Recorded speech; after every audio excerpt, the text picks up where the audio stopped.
लक्ष्मी जी उसकी बहन हुई, भगवान से लक्ष्मी जी का विवाह हुआ, इसलिए जलंधर भगवान का इनडायरेक्ट वे में साला भी लगता है।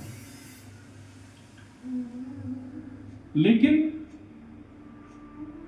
भगवान पहले ही कह चुके हैं, शिव द्रोही मम दास कहावा, सोनर सपने हूं मोह न पावा। बहुत ध्यान से सुनते रहिएगा, एक एक प्रसंग, एक एक भाव। लक्ष्मी जी का भाई है, भगवान का साला है, समुद्र का पुत्र है, स्वयं महादेव के ही मस्तिष्क से प्रकट हुआ है, रोष से प्रकट हुआ है। लेकिन उसके मन में इच्छा प्रकट हो गई पार्वती जी के पातिव्रत को नष्ट करने की, और उसके लिए उसने शिव रूप धारण किया। लोग बाग भगवान पर प्रश्न उठाते हैं कि भगवान ने वृंदा के पातिव्रत धर्म को क्यों नष्ट किया। उससे पूर्व की कथा सुनना जरूरी है, क्योंकि जलंधर ने जो किया था वो पाप नहीं, वो महापाप की श्रेणी में आता है। महादेव का रूप धारण करके पार्वती जी का पातिव्रत नष्ट करने के लिए चला था। पार्वती जी कौन है? अगर महादेव से जलंधर प्रादुर्भाव हुआ तो महादेव उसके पिता हैं और पार्वती उसकी मैया है। अपनी ही मां के प्रति ऐसी भावना रख के चला है, तो पहले तो पार्वती जी का पातिव्रत नष्ट करने चला, ये महापाप। उसके बाद वह स्त्री भी कोई और नहीं है, उन्हीं की स्वयं की मैया है, जलंधर की मां लगती है पार्वती। महा महा महा महा महा पाप की श्रेणी में जलंधर पहुंच गया है।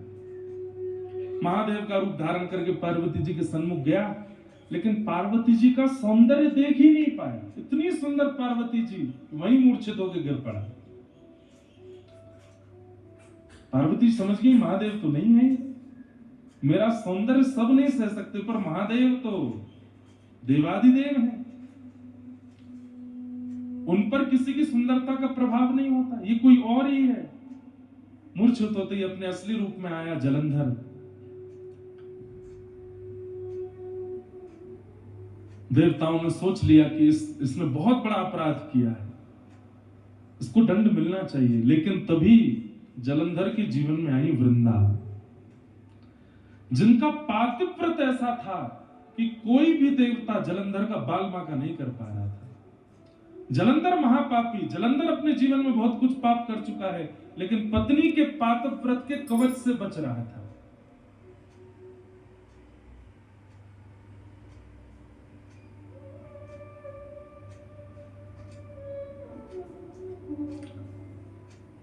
ठाकुर जी को जब ये बात पता चली तो भगवान बोले ठीक है, ये काम हम कर सकते हैं। तब किसी ने कहा वृंदा को बहुत कष्ट होगा, वृंदा को बहुत पीड़ा होगी, तो ठाकुर जी बोले जीवन भर वृंदा को हम सुख प्रदान करने के लिए तैयार हैं, परंतु जलंधर ने जो पाप किया है उसका दंड उसको मिलना चाहिए। और बंधुओं, एक बात बड़ी स्पष्ट समझ लीजिएगा, मेरी बात को अन्यथा मत लीजिएगा, बहुत ध्यान से सुनिएगा। ये जो विवाह होता है ना, विवाह के बाद कन्या के हाथ में जिस वर का हाथ दिया जाता है वो साक्षात नारायण स्वरूप है और कन्या लक्ष्मी स्वरूप है। यदि कन्या उस वर के प्रति नारायण बुद्धि रख के, परब्रह्म बुद्धि रख के, पति परमेश्वर होते हैं ना, उनको परमेश्वर मान करके यदि सेवा करे और उनके प्रति कोई दोष ना रख के उनके प्रति पूर्ण समर्पण कर दे, तो भगवान कहते हैं जिस प्रकार लड्डू गोपाल की सेवा करते हैं, घर में राधा कृष्ण की सेवा करते हैं, जगन्नाथ जी की सेवा करते हैं, सेवा करते करते करते करते एक दिन में इतना प्रसन्न हो जाता हूं कि वह विग्रह की आवश्यकता नहीं होती, मैं स्वयं प्रकट हो जाता हूं। भगवान कहते हैं संसार में जितने भी पति हैं वो सब मेरे विग्रह हैं, उनके प्रति पत्नी का क्या भाव होता है मैं देखता हूं, और जब मुझे लगता है कि पूर्ण समर्पण से बिल्कुल त्याग में होकर के उसकी सेवा कर रही है, तब उस पति विग्रह को हटा के मैं आ जाता हूं, मैं ही उसको स्वीकार कर लेता हूं। पति विग्रह है, जैसे विग्रह की घर में सेवा होती है ऐसी सेवा व्यवा कर दिया करो उसकी, उसके पांव दबा दो, उसको खाना पीना खिला दो, उससे प्रेम से बात कर लो। आजकल वुमेन एम्पावरमेंट वाले इसको बहुत गलत लेते हैं। क्यों? पति क्यों नहीं कर सकता? क्योंकि पत्नी उसको लक्ष्मी जी नहीं मिलेंगी ना, आपको ही नारायण मिलने वाले। और इस बात का प्रमाण वृंदा की कथा। वृंदा का पातिव्रत ऐसा है, जलंधर के क्या वृंदा नहीं जानती कि जलंधर ठीक नहीं है? जानती है, लेकिन फिर भी पति है मेरे, और उस पातिव्रत का पूर्ण रूपेण पालन कर रही है। देवताओं ने जाके भगवान से कहा, प्रभु आप जलंधर का रूप बना करके जाएंगे, संसार आप पर प्रश्न उठाएगा। भगवान बोले नहीं, पतिव्रता नारी के पातिव्रत का फल ही यही है कि विग्रह पति का अंतर्ध्यान होना और मेरी प्राप्ति हो जाना, और वृंदा को अब मेरी प्राप्ति होगी। और भगवान जलंधर का रूप धारण करके चले गए। वहां जलंधर युद्ध भूमि में था, बड़े बड़े बाण भी उसका बाल बांका नहीं कर पाते थे। क्यों? वृंदा का पातिव्रत। आज भगवान नारायण जब जलंधर रूप धारण करके गए और वृंदा ने जैसे ही देखा, बंधुओं, पातिव्रत धर्म नष्ट हो जाता है। पति के अलावा किसी के प्रति प्रेम भरी दृष्टि से देख भी लो तो प्रेम भरी मतलब जिस दृष्टि से पति को देखते हैं उस दृष्टि से अन्य पुरुष को देख भी लिया तो धर्म नष्ट हो जाता है। अब सामने द्वार पर जलंधर के रूप में भगवान खड़े, और जैसे ही उसने देखा, आप ठीक, आप आ गए, रुकिए मैं थाल पूजा का लाती हूँ, और उसी भावना से जैसे भगवान को देखा, पातिव्रत धर्म नष्ट हुआ और जलंधर की मृत्यु हो गई। जब पता चला, अपने पति के सर को धड़ से अलग देखा, वृंदा ने, तुम कौन हो? तुम मेरे पति नहीं हो।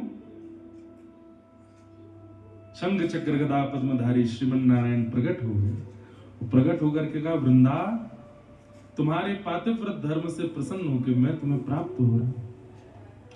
लेकिन वृंदा का पातिव्रत ऐसा कि साक्षात नारायण सामने आ गए हैं, लेकिन फिर भी असुर बुद्धि वाला पति ही प्रिय है। अरे तुम्हारे पास हृदय नहीं है क्या? अरे हृदय की कोमलता कहां चली गई? नारायण बने घूमते हो, परमात्मा बने घूमते हो, मेरे पातिव्रत को तोड़ने के लिए आपने बिल्कुल भी यह विचार नहीं किया कि मैं कितने कष्ट पीड़ा में चली जाऊंगी। आपके पास हृदय नहीं है, पाषाण है। मैं श्राप देती हूं, आप पाषाण हो जाओ। भगवान बोले, हम पाषाण हो जाएंगे? तो भगवान को कृपा करने के बदले तुम श्राप दे रही हो, तो इस दंड पर हम भी तुम्हें श्राप देते हैं कि तुम भी झाड़ बन जाओ। और झाड़ काहे की बनोगी? बोले तुलसी की। हम बनेंगे शालिग्राम और तुम बनोगी तुलसी महारानी, तब भी तुम्हारा संग नहीं छोड़ेंगे। क्यों? तुम्हारा पातिव्रत धर्म हमको बहुत प्रिय लगा है। जब तक पृथ्वी पर मेरी अर्चना सेवा चलती रहेगी वृंदा, तुम मेरे समीप ही रहोगे। और भगवान शालिग्राम बन गए। शालिग्राम बन के दामोदर कुंड में विराजमान हो गए, और ये पूरा शालिग्राम क्षेत्र है। शालिग्राम भगवान साक्षात नारायण स्वरूप माने जाते हैं। उनकी आराधना, पूजा, सेवा, अर्चना, अब उसकी कितनी महिमाएं ये तो हम 7 दिन तक सुनते ही रहेंगे। धो के पी लो, दिखा के खा लो, इतनी सामान्य सी सेवा है। शालिग्राम भगवान को मिला करके चरणामृत पी लो, प्रसाद दिखा के पालो, बस ये सबसे इससे ज्यादा कुछ नहीं करना है। और बस एक काम और, क्या? शालिग्राम भगवान सदैव तुलसी जी के साथ में रहे। शालिग्राम भगवान प्रकट हो गए मुक्तिनाथ क्षेत्र से, और वृंदा यानी कि तुलसी, उनके साथ सदैव आपका निवास होने लगा। इस प्रकार भगवान शालिग्राम रूप में प्रतिष्ठित हुए।